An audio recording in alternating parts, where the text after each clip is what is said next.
Alors, bonjour Louise. Bonjour, Pascal. Alors, je suis heureuse de vous présenter Louise Lemoine, qui est une des presque seules, en tout cas très peu d'expertes en dessin neurographique. Elle est aussi coach PNL puis praticienne EFT.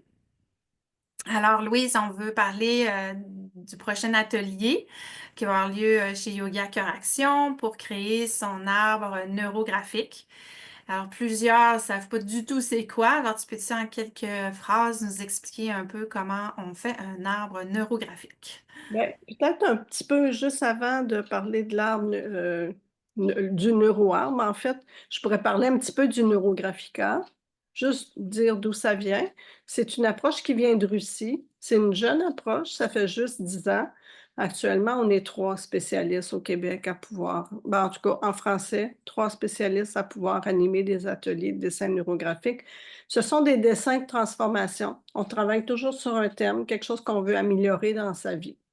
Puis en particulier, euh, le neuroarbre, la partie des racines, supposons que je décide de faire un neuroarbre sur la santé, bien, la partie des racines, c'est où dans mes racines, il y a quelque chose qui me supporte par rapport à ma santé. Moi, mes grands-parents, ils mangeaient jamais de viande le soir, ils soignaient qu'avec des produits naturels, ils mangeaient toujours légèrement. Tu sais, il y avait plein de choses dans leur vie qu'ils faisaient pour améliorer leur santé. Fait que moi, je peux m'appuyer sur ça pour aujourd'hui être en meilleure santé. Qu'est-ce que je fais ensuite quand on monte dans le tronc, c'est plus actuel. Qu'est-ce que je fais aujourd'hui pour améliorer ma santé? Bien là, actuellement, je travaille avec une nutritionniste sans gluten, sans produits laitiers. J'étais déjà sans viande. En tout cas, je suis en train de faire une démarche pour améliorer ma santé. Mais qu'est-ce que je veux? La cime de mon arbre, c'est ben, qu'est-ce que je veux pour ma santé? Ben, moi, j'avais beaucoup de douleurs dans mon corps. C'est pour ça que je fais cette démarche-là. Fait que je veux être en forme, je veux être capable de faire des randonnées, être capable de faire des exercices. Fait que c'est ce que je vais mettre dans la cime de mon art. Et dans mon actuel, je fais déjà du yoga, je veux faire du tai chi. Tu sais, fait que qu'est-ce que je fais là pour améliorer ma santé, puis qu'est-ce que je veux pour ma santé?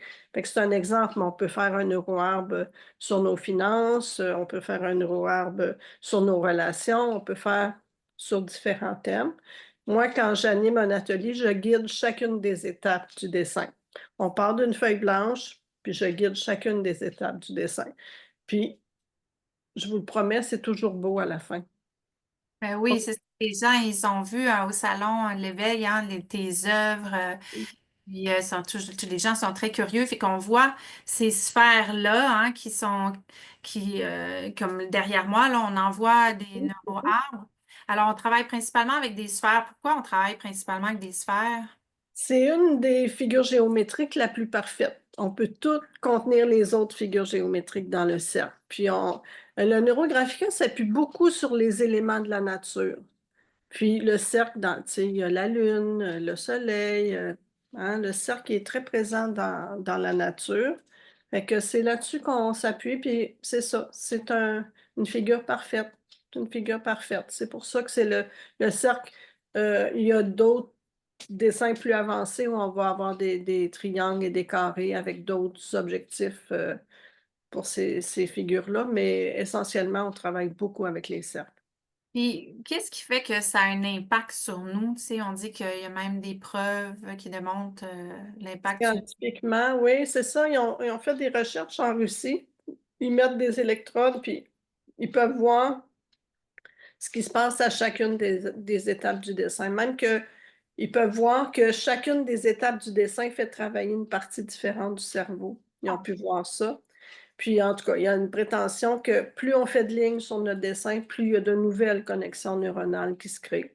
Puis, on travaille avec l'inconscient. Tu sais, quand moi, je vais faire mes cercles dans mes racines, ben, c'est en passant mes mains, en sentant l'énergie. Ah, tout à coup, ici, je pense qu'il y a quelque chose. Bon, ben, peut-être que c'est mon père. Tu sais, qu'est-ce que mon père, en quoi il était aidant par rapport à ma santé? C'est moins vrai pour mon père.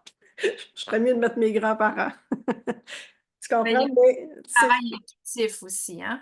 Pardon? un travail intuitif C'est un aussi. travail intuitif, c'est un travail avec les énergies. Puis le plus important, c'est pas tant le résultat, tu sais, que ça soit esthétique, oui, on aime ça faire des beaux dessins, mais c'est tout le cheminement qui se passe à l'intérieur de nous quand on dessine. Il y a OK. il peut y avoir des résistances qui s'installent tout à coup, tiens, ah, j'avais pas mal à l'épaule, là, tout à coup j'ai mal à l'épaule, mais ça peut être une résistance.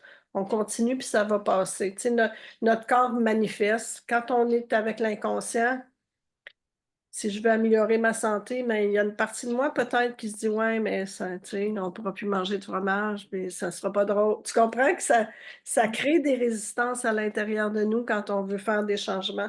Juste un moment. Et 50. C'est ton petit chien, ça, là? On t'en sort pas. Au dîner. Alors, c'est dans une atmosphère justement relax qu'on va faire ça. Moi, je vais être là pour permettre aux gens de se détendre avant l'atelier. Hein. Quand on est détendu, on est beaucoup plus intuitif, on est beaucoup plus créatif. Puis après, on s'offre quand même une bonne plage horaire de, c'est quoi, 4 heures au moins? C'est 4 heures. 1 heure à 4h30, fait que c'est un 3h30, ouais, bien investi, là, qu'on va vraiment se déposer, vraiment réfléchir à ce qu'on veut pour améliorer dans notre vie. Les gens après partent avec leur œuvre. Puis je pense que tu m'avais dit que l'œuvre va continuer à faire son chemin. À- Absolument. Moi, j'affiche toujours mes dessins. Je continue de regarder mon dessin. Puis les dessins, on peut les retravailler dans 2 ans. Je peux reprendre mon dessin, puis tout à coup, j'ai envie d'ajouter des lignes. Pourquoi pas? Tu sais, je peux retravailler. Le thème, il reste actif. Là. Ma santé, c'est pas une affaire de juste aujourd'hui. Là. Le thème, il reste actif. On peut toujours modifier son dessin. On peut toujours ajouter des ressources, ajouter des cercles. On peut retravailler notre dessin. Fait que moi, j'aime bien le mettre à la vue. Je suis assise, tout à coup, ah, il y a quelque chose. Ici, là, j'aurais envie qu'il y ait quelque chose. Ça me fait réfléchir. Qu'est-ce que je pourrais me mettre là qui pourrait m'aider dans mon thème? C'est bon. Puis là, on travaille sur un neuroarbre, mais il y a aussi Mm. d'autres options. Hein. Tu me parlais aussi du neuro-akigai qui est inspiré d'une façon de voir japonaise Mhm. qui Il y peut... a plusieurs algorithmes que, comme spécialiste en Neurographica, il y a plusieurs algorithmes que je peux animer. Ouais, avec un peu des intentions différentes. On travaille toujours sur un thème, mais les intentions peuvent être un petit peu différentes. En tout cas, la procédure va être différente, mais c'est toujours pour améliorer quelque chose dans sa vie. La pluie chamanique, on va semer des choses qu'on veut voir grandir. Fait que chacun des dessins a une intention un peu particulière, mais toujours pour travailler sur un thème, quelque chose qu'on veut Un améliorer. volet comme développement personnel, hein. Il y a quelque chose qu'on va chercher. Pour nous, c'est pas une œuvre d'art pour créer de l'harmonie entre les couleurs, les formes. Il y a vraiment un travail intérieur qui se fait à Un travail intérieur, puis qui n'est pas nécessairement toujours confortable. Tu sais, même le maître qui a créé cette méthode-là, Pavel Piskarev, il dit, si vous dessinez toujours en étant heureux, c'est que vous ne faites pas du neurographica. OK, OK. Que, oui, tu sais, ça peut être un peu léger, mais ça se peut là, qu'il se passe quelque chose. Là. Tu sais, il faut être attentif à ça. C'est vraiment sur tout ça. C'est quoi les pensées qui viennent? C'est quoi les émotions qui sont là? C'est quoi les sensations qui sont là? Tout au long du dessin. Mais c'est pas nécessairement souffrant, là, mais Ouais, ouais. Pour ça se ça que, peut qu'il y ait des résistances. pour ça que c'est le fun que la coach en toi puisse être là, accompagner des gens, peut-être qui pourraient se buter contre un Mhm, mhm. non. Puis j'imagine que le fait qu'on soit quelques-uns à se prêter à cette expérience-là, ça peut être soutenant aussi, hein, d'avoir le groupe avec soi, puis amusant aussi par bout. Oui, puis ça finit toujours que les gens sont plus détendus que quand ils arrivaient. Parce qu'au début, on fait un exercice là, de 2 minutes où on écrit tout ce qui nous passe par la tête. Puis souvent, pas souvent, mais presque tout le temps, on fait le même exercice à la fin et les mots sont complètement différents. Les gens sont ailleurs. Ouais, Ah, c'est les gens sont super. ailleurs. que c'est vraiment inspirant. Je souhaite qu'il y ait beaucoup de personnes qui puissent en bénéficier. Puis on aurait le privilège de travailler avec toi. On sait qu'il n'y en a pas beaucoup de chances comme ça au Québec. Alors, en souhaitant que les gens en profitent pleinement. Et que merci beaucoup, Louise, de m'avoir Un partagé tout ça. grand plaisir. J'ai hâte qu'on partage ça ensemble. Oui, ça va être super. Alors, merci encore. Puis on invite tout le monde à s'inscrire. Merci, Pascal. À bientôt. Bye.